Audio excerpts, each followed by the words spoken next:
우리는 계속해서 히브리서 말씀을 살피는 중에 있습니다. 히브리서는 오늘 본문부터 이제 새로운 단락으로 들어간다라고 볼 수 있습니다. 아마 가지신 성경책마다 이제 작은 글자로 주제가 적혀져 있을 것도 같은데 대제사장이신 그리스도입니다. 앞에서도 우리는 계속해서 히브리서를 통해 예수님에 대하여서 함께 들어왔지만 그때의 초점이 앞에 부분에서의 초점은 주로 선지자이신 예수님이었습니다. 완전하신 하나님의 계시이자 하나님의 말씀이신 예수 그리스도. 그렇게 구약 이스라엘 백성들이 하나님의 언약과 하나님의 율법의 그 명령을 붙잡지 않고 불신실했을 때 가나안 안식에 들어가지 못했었는데 완전한 선지자이자 말씀이신 예수 그리스도께 대하여 우리가 광야 이스라엘과 같은 모습을 보인다면 우리의 결말을 어떠하겠느냐? 우리 역시 안식에 들어갈 수가 있겠느냐라는 말을 했었습니다. 그러면서 지난주에 보았던 것은 좌우의 날 선 검보다도 예리한 하나님의 말씀이었습니다. 그 말씀 앞에 선 우리의 마음의 생각과 뜻이 다 드러난다. 과연 우리가 말씀이신 예수 그리스도를 붙잡고 있는지, 그래서 참된 안식에 들어갈 만한 자인지, 아니면 겉으로는 괜찮은 척, 또 잘하는 척 하고는 있지만 마음을 살피면 순종도 없고 언약에 대한 마음도 없고 그것이 말씀 앞에서 다 드러날 수밖에 없다라는 것입니다.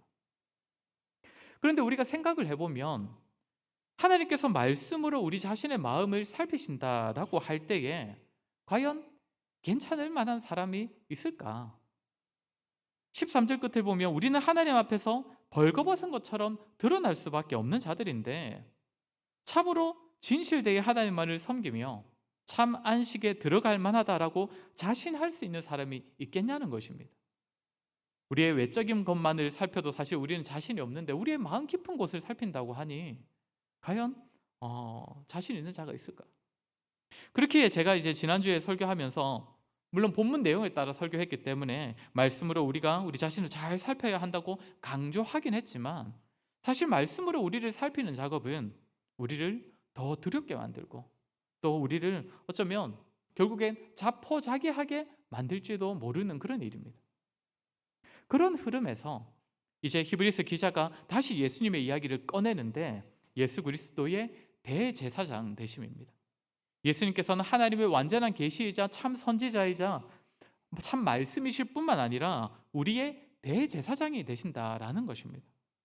우리는 그분의 말씀으로 벌거벗어질 때에 도무지 가망 없는 존재임을 깨닫게 되는데 그때에 우리가 안식에 들어가는 것은 우리의 어떠함에 달려 있는 것이 아니라 우리의 대제사장 되시는 예수 그리스도께 달려 있으니 그분을 바라보라라는 이야기를 이제 시작을 하는 것이지요.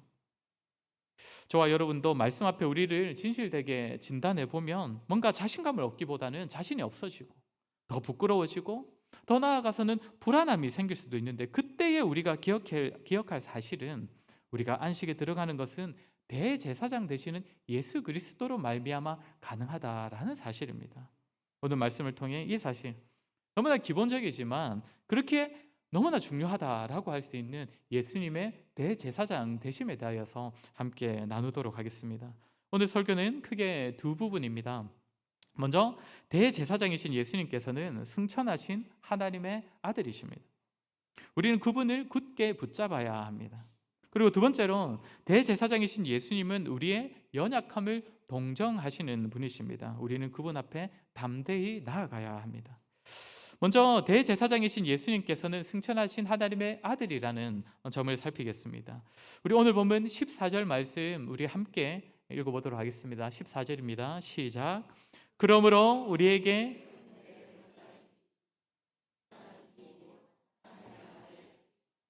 우리가 믿는 도리를 굳게 잡을지어다. 아멘. 우리에게 큰 대제사장이 계시니 승천하시니 곧 하나님의 아들 예수시라고 말하고 있습니다. 지난주 설교의 결론으로 말씀의 검으로 우리의 완악한 부분을 도려내고 하나님의 목적대로 살아내지 못하는 그런 부분들이 있다면 우리가 말씀의 검으로 파내어야 된다라고 했는데 그러한 노력들이 분명 성도들에게 도움이 되고 유익이 되기는 하지만 한계가 너무나 분명합니다. 말씀에 비춰볼수록 아직까지도 온전히 하나님만을 바라보지 못하는 새로운 부분들을 또 발견할 수밖에 없고 또 말씀의 검으로 지난번에 잘 도려냈던 것 같은 부분이 또다시 어느새 우리 안에 자라나고 있는 것을 우리는 발견할 수밖에 없기 때문입니다. 그렇기에 결국 우리에게 필요한 것은 무엇입니까? 그 죄 자체가 사해져야 하는 것입니다. 죄 자체가 사라져야 하는 것입니다. 죄로 말미암는 책임이 사해져야 하는 것인데, 이를 위해 예수님께서 우리의 대제사장이 되어 주신다라는 것입니다. 히브리서 기자는 오늘 보면 이제 14절부터 시작해서 계속 예수님의 대제사장 되심을 말하는데, 그분의 대제사장 되심을 말하면서도 이제 우리가 앞에서도 예수님의 말씀이심, 선지자이심을 얘기할 때도 뭐 천사와 비교하고 또 모세와도 비교했던 것처럼, 이제 대제사장으로서 예수님을 소개할 때도 그분의 우월함과 탁월함을 이제 인간 대제사장과 특별히 멜기세덱의 반차를 따르는 제사장들과 비교하면서 소개를 합니다. 14절을 보면 예수님을 그냥 대제사장이라고 하지 않고 큰이라는, 그러니까 원어로 보면 위대한이라는 단어를 붙이고 있습니다. 큰 대제사장이라고 말을 하고 있습니다. 인간 대제사장과는 이제 표현에서도 차이를 두는 것이지요. 인간 대제사장에 대하여서는 5장 1절에서 이제 간략하게 소개를 하는데, 우리 같이 한번 읽도록 하겠습니다. 5장 1절입니다. 시작. 대제사장마다 사람 가운데서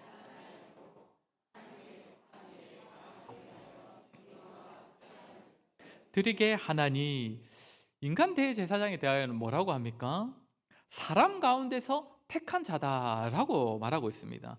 그들도 속죄의 역할을 하긴 하지만 우리가 잘 아는 것처럼 인간 대제사장은 이스라엘 백성 중에서도 레위 지파, 그리고 레위 지파 안에서도 아론의 후손들만이 대제사장이 될 수 있지 않습니까? 그런데 우리에게 계신 대제사장은 어떤 분이라고 소개를 하는 것입니까? 큰 대제사장. 근데 왜 큰 대제사장이 되신다고 말을 합니까? 14절을 다시 한번 보시면, 14절을 보면 승천하신 이 곧 하나님의 아들 예수시라. 그러니까 우리의 대제사장은 승천하셨고 또 하나님의 아들 되시기 때문에 인간 대제사장과는 차원이 다른 큰 대제사장, 위대한 대제사장이 되신다는 것입니다. 인간 대제사장은 아무리 유명하고 뛰어나고 사람이 좋고 신실하도 그렇더라도 사람들 중에서 뽑힌 한 사람일 뿐이지만, 우리에게 계신 큰 대제사장이신 예수님은 어떤 분이십니까? 하나님의 아들이시라고 소개를 하는 겁니다. 사람들 가운데 뛰어나신 분 정도가 아니라 하나님께 드릴 제사에 자그마치 하나님의 아들께서 친히 대제사장이 되어 주신다는 것이지요.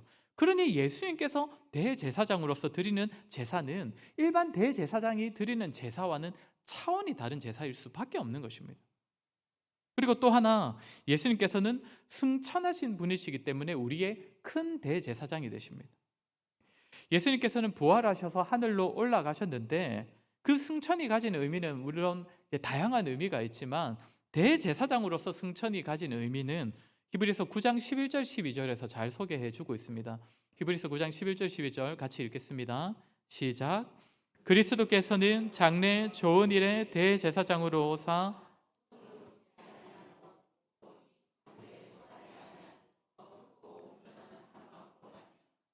염소와 송아지의 피로 하지 아니하고 오직 자기의 피로 영원한 속죄를 이루사 단번에 성소에 들어가셨느니라. 아멘. 인간 대제사장들은 지상에 있는 성막과 성전에서 제사를 드렸는데, 11절을 보면 예수님께서 대제사장으로서 드린 제사는 창조에 속하지 아니한 온전한 장막, 이렇게 말하고 있습니다.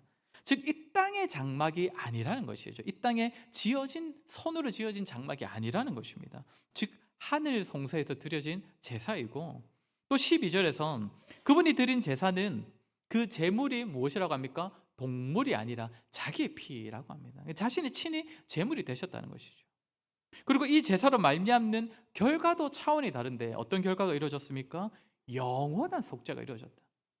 대제사장, 인간 대제사장도 속죄의 역할을 하긴 하지만 그들의 속죄는 영원한 속죄가 아니었지요. 그들은 제사의 속죄를 위하여서 1년에 한 번 대속죄일에 성소 안에 있는 지성소로 나아가야 하지만, 그래서 속죄를 이루지만 그것은 해마다 반복해야 하는 한계가 있는 그런 속죄였을 뿐입니다. 그런데 예수님의 제사는 어떠하다는 겁니까? 영원한 속죄를 이룬 제사라는 것이죠. 더 이상의 제사가 필요 없는, 단번에 모든 것을 완성케 하신 완전한 그러한 영원한 속죄를 이룬 제사. 이 사실을 우리가 앞에서 보았던 문맥과 연결시켜 볼 때에 어떤 의미가 있겠습니까? 말씀의 검으로 자기 자신을 들여다보면 어느 날은 좀 잘한 것 같고 내가 변한 것 같지만, 결국에는 내 속사람, 내 본성, 죄를 반복하는 자신을 보면서 실망할 수밖에 없고, 그래서 하나님 앞에 우리가 벌거벗은 채로 세워질 때마다 공포와 두려움과 자포자기의 심정을 느낄 수밖에 없는데, 그러한 모든 것을 다 덮어주는 것이 무엇이라는 것입니까? 큰 대제사장이신 예수 그리스도께서 이루신 영원한 속죄의 제사라는 것입니다. 지난날의 죄와 지금의 죄와 또 앞으로 우리가 지을 수밖에 없는 그 죄까지도 영원히 다 속죄해 주신 그러한 제사라는 것이죠. 이것은 더 이상 우리 자신을 이제는 말씀 앞에 비춰볼 필요도 없다, 하나님 앞에서 죄를 지어도 개의치 않아도 된다, 이런 의미가 아니지요. 그러나 대제사장이신 예수님께서 이루신 속죄는 영원한 속죄이기에 말씀 앞에서 드러나는 그 어떤 우리의 본성적 죄악도, 또다시 반복하는 죄들도 다 해결해 주셨다라는 것입니다. 그렇게 이제 우리가 하나님 앞에 서는 것은 두려움과 공포가 아니라 영광이고 소망이 되는 것입니다. 이 사실을 말하면서 오늘 히브리서 기자가 우리에게 던지는 권면이 무엇입니까? 14절 끝에 우리가 믿는 도리를 굳게 잡을지어다입니다. 굳게 잡을지어다. 여기서 말하는 믿는 도리는 고백을 의미합니다. 고백. 우리가 이미 하고 있는 이 고백이죠. 예수 그리스도께서 하나님의 아들이시며 우리의 왕이시고 주님 되시며 무엇보다 우리의 큰 대제사장이 되어주신다는 이 고백을 붙잡으라는 것입니다. 굳게 잡으라는 말은 매달리라는 의미입니다. 제발 다른 것에 매달리지 말고 이 고백에 매달리라. 이 사실에 매달려라. 예수님께서 우리의 큰 대제사장이 되신다는 사실에 매달리라는 것입니다. 사랑하는 성도 여러분, 우리는 앞에 본문들에서 불순종하고 또 하나님께서 시험하실 때 하나님께 시험을 받는 자가 아니라 오히려 하나님을 시험하려고 했고, 끝까지 하나님의 길을 몰라서 불신실했던 자들이 안식에서 떨어졌다는 사실을 살폈습니다. 그러면서 우리는 그들과 같이 되어서는 안 된다, 이런 이야기를 나누었지요. 우리는 저들처럼 되지 말자. 우리는 잘 살자. 저들을 본받지 말고 하나님을 시험하는 것이 아니라 그 하나님의 시험을 겸손하게 받고 그래야 해서 안식에 들어가자. 안식을 누리자. 물론 그 가르침들은 너무나 중요하고 전혀 잘못된 가르침이 아니지만, 그럼에도 우리에게 더욱더 필요한 것은 대제사장이 되어주시는 예수 그리스도입니다. 우리의 큰 대제사장이신 예수 그리스도께서 우리의 영원한 속죄를 이루셨으니 그분의 대제사장 되심에 우리가 더욱 매달려야 한다는 것입니다. 우리가 예수 그리스도께 소망을 두지 못하면 참된 안식도 누리지 못합니다. 우리가 이 세상의 헛된 것에서 안식을 찾으면 안식을 누리기는커녕 사실상 안식을 다 빼앗겨 버리는 것 뿐만 아니라, 우리가 순종하기를 힘쓰며 신실하기 위해 힘쓰며 산다 하더라도 그러한 우리의 노력으로 내가 하나님의 목적대로 살아보겠다, 거기에도 사실 소망이 없습니다. 사실 어림도 없지요. 내가 노력해서 스스로 하나님을 만족시켜 내가 정말 하나님의 목적대로 잘 살면서 거기서부터 오는 안식을 누려보겠다, 그것은 또 하나의 율법주의를 낳을 뿐입니다.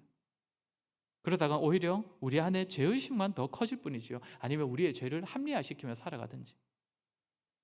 사랑하는 성도 여러분, 예수 그리스도께, 우리의 큰 대제사장이신 예수 그리스도를 바라보시며 그분께 매달리시기 바랍니다. 우리의 큰 대제사장이신 예수님께서 우리가 아무리 노력해도 벗어버리지 못하는 우리의 완악함과 우리의 모든 죄악들까지도 큰 대제사장 되셔서 영원한 속죄를 이루어 주셨으니 그 사실에 우리의 소망을 두시기 바랍니다. 그때 우리는 그리스도 안에서 참된 만족과 참된 안식을 누리며 살아갈 수 있을 것입니다. 이제 두 번째로, 예수님께서 우리를 동정하시는 대제사장이 되신다는 사실을 살피겠습니다. 우리가 너무나 잘 아는 내용이기도 하고 또 잘 아는 구절인데 우리 15절 말씀 같이 읽도록 하겠습니다. 15절입니다. 시작. 우리에게 있는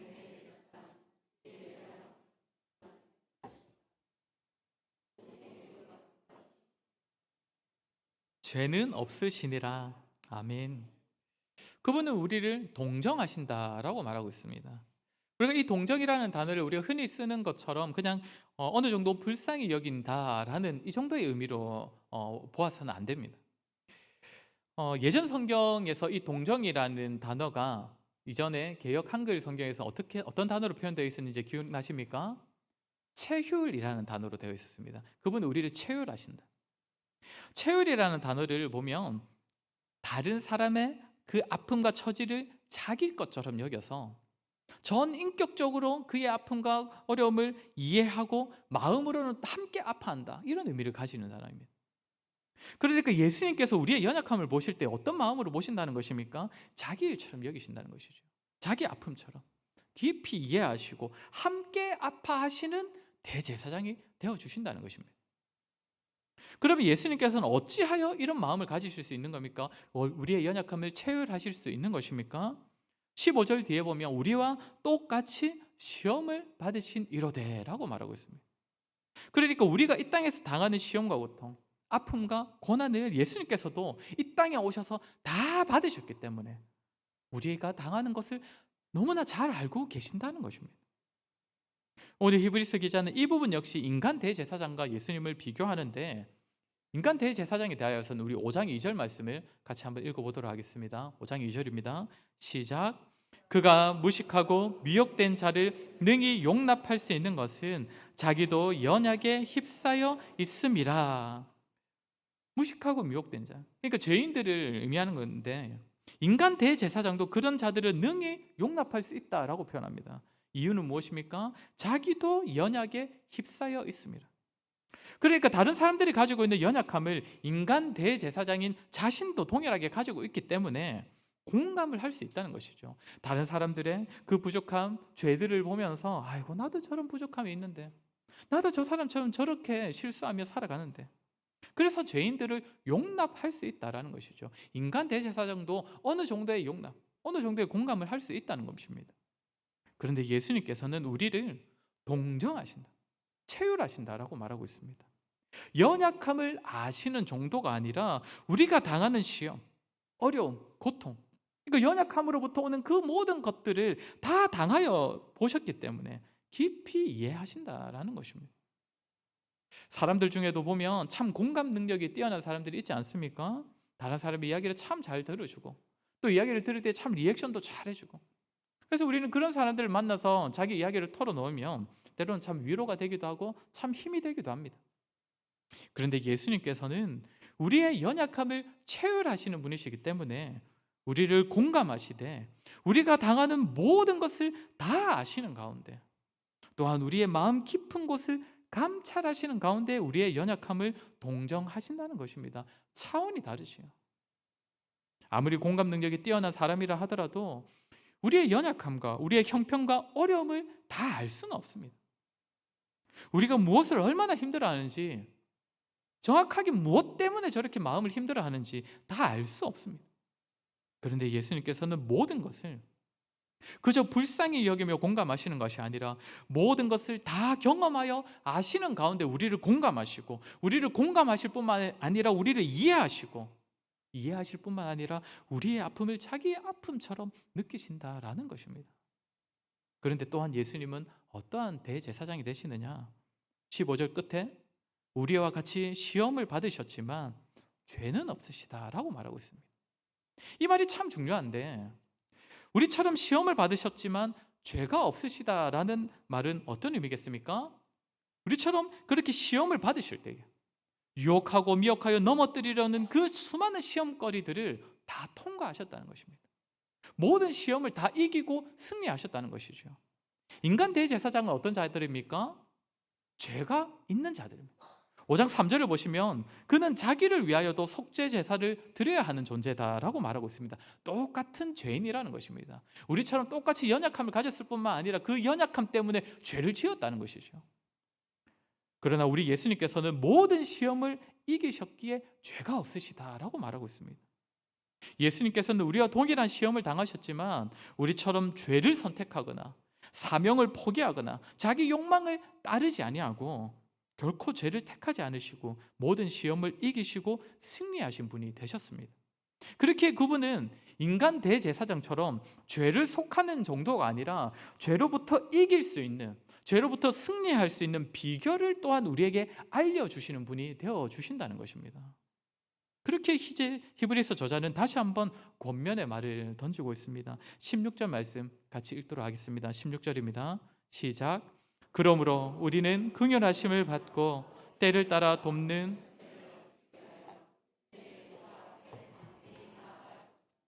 아멘. 뭐라고 합니까? 은혜의 보좌 앞에 담대히 나아갈 것이니라. 예수님께서 계신 자리를 은혜의 보좌라고 표현합니다. 거기로 나아가자. 우리를 동정하신 예수 그리스도께로 나아가자. 왜 나아가자고 합니까? 우리가 긍휼하심을 받고 때를 따라 돕는 은혜를 얻을 수 있기 때문에 거기로 나아가자는 것입니다. 우리를 동정하시는, 우리를 깊이 공감하시고 이해하시고 함께 아파하시는 예수님께 우리가 나아갈 때에 긍휼하심을 받고 때를 따라 돕는 은혜를 얻을 수 있다라는 것입니다. 두 가지를 말하고 있는 것인데 시점으로 보면 긍휼하심을 받는다는 것은 우리가 이제 실패하고 잘못했던 그 죄악들에 대하여서 긍휼을 베풀어 주신다는 것입니다.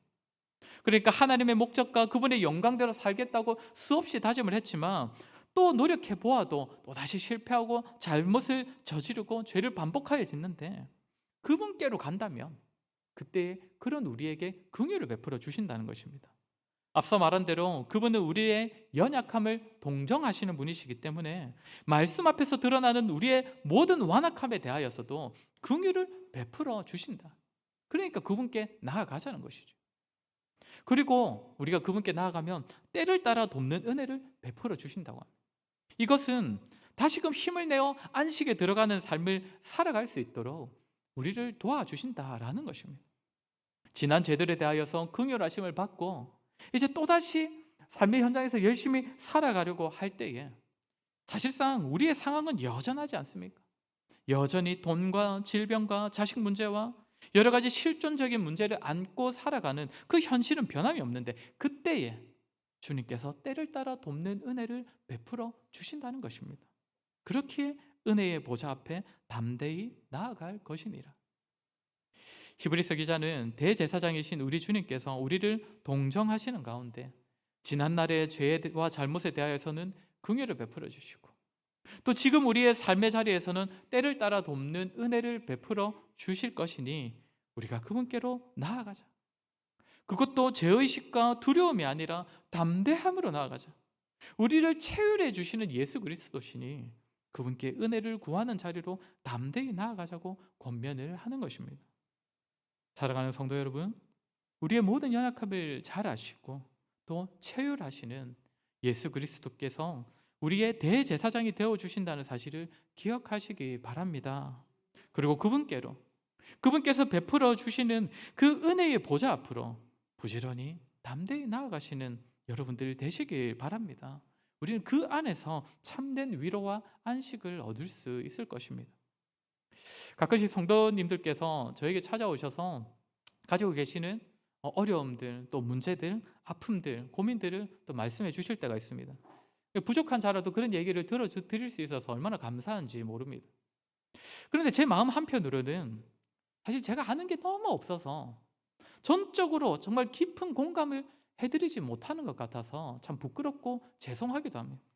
제가 그분들의 아픔과 문제들을 다 경험해 본 것이 아니기 때문에 그렇게 말씀하시는 것을 어떻게든 최대한 이해해 보려고 하지만 공감해 보려고 하지만 한계가 너무 많다는 것이죠. 성도 여러분, 사람으로서는 분명한 한계를 가집니다. 제 아무리 공감 능력이 뛰어난 사람이라 하더라도 우리의 사정을 어느 정도 알다 뿐이지 그래서 공감하려고 애써 줄 뿐이지 전적으로 우리를 알고 공감할 수는 없습니다. 그 사람 역시도 연약함을 가지고 한계를 지닌 존재일 뿐입니다. 그러나 우리 예수님께서는 사람이 공감하는 것과는 차원이 다른 우리를 체휼하시는 분이 되십니다. 모든 것 아시는 가운데 깊은 이해와 깊은 공감으로 우리의 연약함과 우리의 실패와 우리의 실수들을 바라봐 주십니다. 지난주 중에 가정 예배를 하면서 이사야 9장 말씀을 우리 같이 가족이 읽었었는데 예수님에 대한 예언의 말씀이 나오지요. 거기 보면 기묘자라 모사라 라는 표현이 나옵니다. 이 둘째 아들이 물어보더라고요. 생전 처음 보는 단어니까 궁금하지 않겠습니까? 이게 무슨 뜻이냐? 그러니까 아내가 영어 성경에서 이제 찾아서 읽어줬는데 영어로는 기묘자라 모사라가 원더풀 카운셀러라고 되어 있습니다. 원더풀 카운셀러. 그러니까 직역을 해보면 최고의 상담가, 뛰어난 조언가 이런 뜻이죠. 물론 기묘자 모사 이 뜻 단어에는 더 풍성한 단어가 담겨 있긴 하지만 어쨌든 예수 그리스도께서는 우리의 말들을 가장 잘 들어주시고 가장 적절한 최고의 답을 내려주실 수 있는 분이 되어주신다는 것입니다. 원더풀 카운셀러. 그렇게 사랑하는 성도 여러분, 세상의 그 어떤 것보다 자기 자신보다 아무리 뛰어난 다른 사람보다 최고의 상담가 되시는 예수 그리스도를 찾으시기 바랍니다. 물론 힘들 때 사람을 찾으실 수도 있지요. 사람에게서 우리가 위로를 구할 수도 있습니다. 그러나 기도도 하지 않고 바로 사람을 찾아가는 것, 은혜의 보좌로 나아가지도 않으면서 그저 사람만 찾아가서 위로를 구하는 것은 분명 잘못된 것입니다. 그거는 불신앙이지요. 예수 그리스도의 은혜의 보좌는 우리에게 긍휼을 베풀고 때를 따라 돕는 은혜를 베풀어 주시기 위하여서 항상 우리에게 열려 있습니다. 우리는 기도 가운데 그분께 나아가기만 하면 된다는 것입니다. 그러니 모든 일을, 모든 아픔을, 모든 고민과 모든 문제들을 기도 가운데 감당하시기 바랍니다. 모든 자리에서 기도하시는 가운데 은혜 베푸시는 예수 그리스도를 만나시기 바랍니다. 주님 베푸시는 은혜로 참된 은혜를, 참된 위로를, 안식을 누리시기 바랍니다. 저와 여러분 오늘 들은 말씀처럼 우리의 대제사장이신 그리스도를 믿는 믿음으로 오직 그리스도께 소망을 두고 사시기를 바라고, 또한 우리를 체휼하시면서 긍휼 베푸시고 또한 때를 따라 돕는 은혜를 베푸시는 대제사장이신 예수 그리스도께로 기도 가운데 날마다 나아가시는 그러한 저와 여러분 되시기를 주의 이름으로 간절히 소원합니다. 이 시간 들은 말씀을 기억하며 같이 기도했으면 좋겠습니다. 참 이 땅을 살면서 헛된 것에 마음을 빼앗기지 아니하고 오직 예수 그리스도께 우리의 소망을 두고 살게 해달라고 기도합시다. 이 세상이 줄 수 있는 것과 나 자신의 열심과 공로를 의지하기보다 우리의 대제사장이신 예수 그리스도로 말미암는 속죄와 긍휼과 때를 따라 돕는 그 은혜를 더욱 바라보며 살게 하여 주십시오. 그 어떤 좋은 사람들보다 우리의 연약함을 동정하시는 예수 그리스도를 더욱 의지할 수 있도록 무슨 일을 하든지 기도보다 앞세우는 일 없게 해달라고 우리 시간 들은 말씀을 기억하며 우리 같이 한번 기도하도록 하겠습니다. 기도하겠습니다.